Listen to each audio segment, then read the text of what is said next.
Barangay kiporkia berteikan ang tala kat siapa paida jing sniu suda bangi im tang ha jing snoba tang ju berkat kat no atrai yala jing im shin ting kai tang ban siu spa jing im jonga me sha yap hello ding na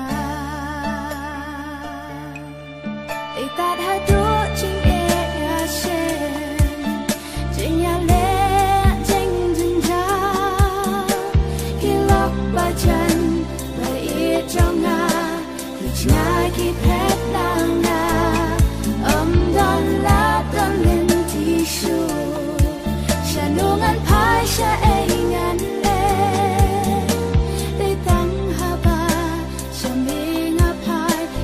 so bad jing men hang out me ai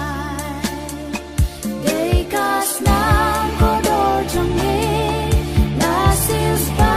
jing em trong a uda ai ngan sil yang ya ki jing le pa trong me tang sha me tang sha me ba ro jing em la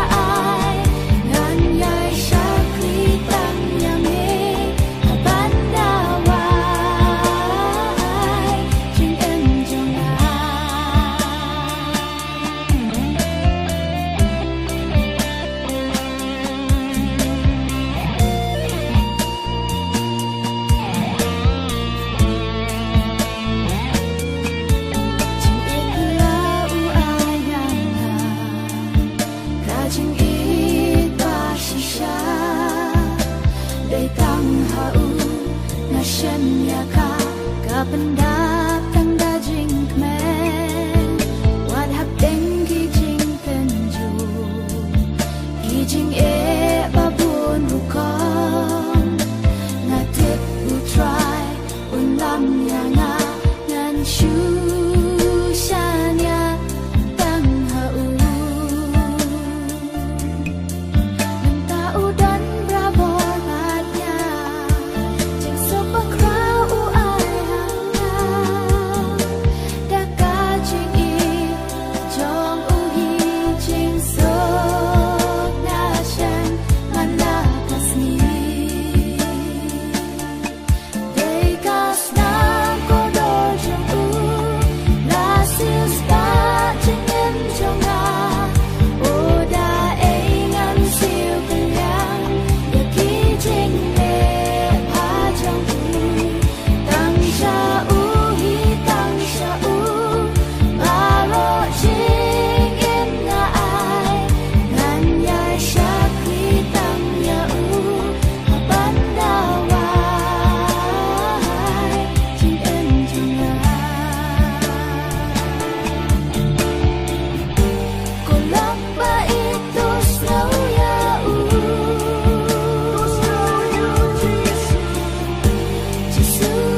chinh im cho ngài.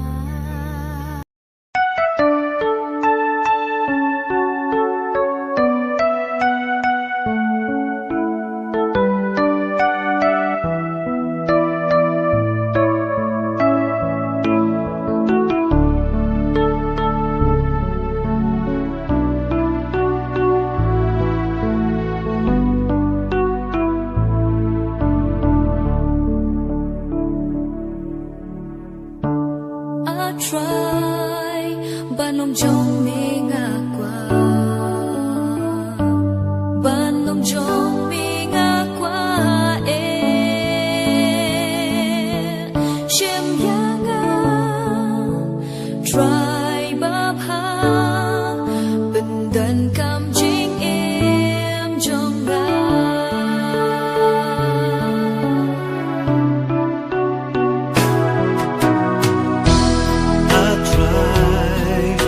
lòng trong bi ngát qua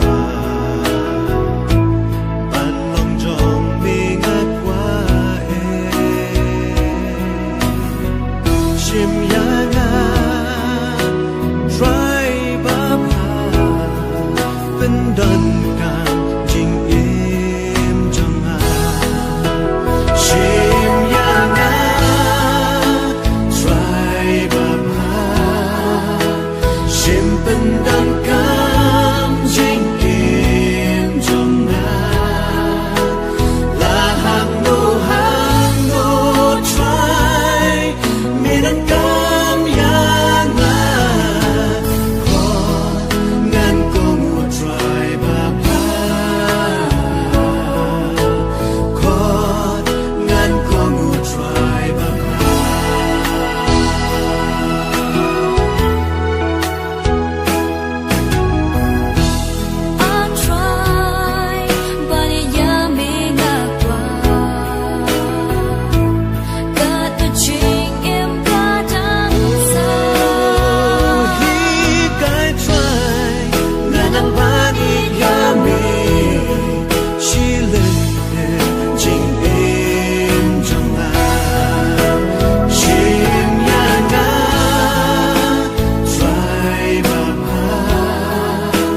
sujamut sokayam jongan hapa medan patyakiwe wat kentajaga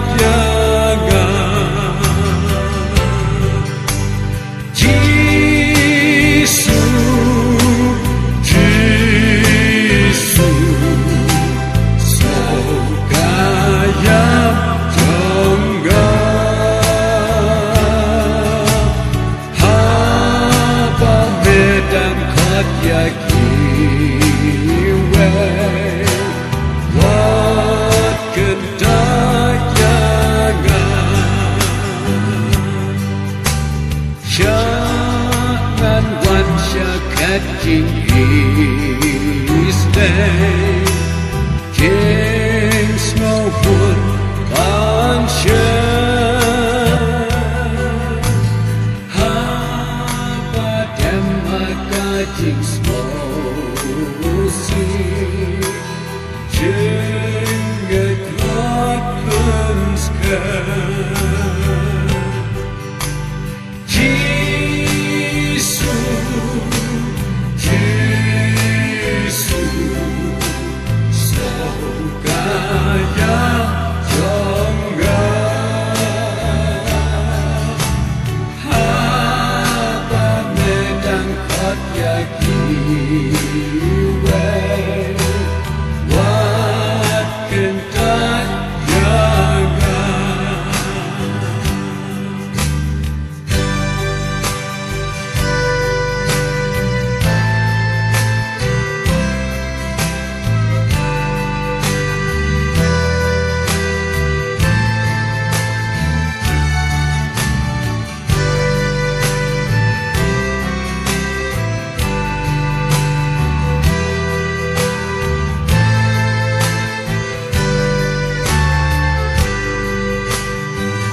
Ngam dan putra bantawa tanpa gelasya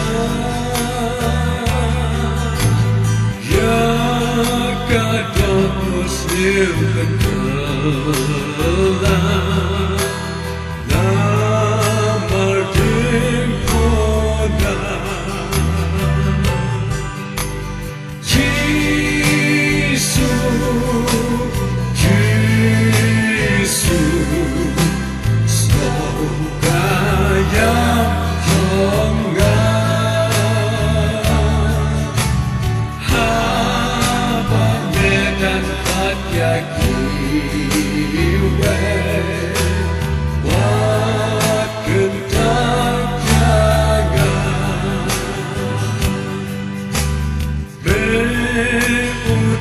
Rai kau kajing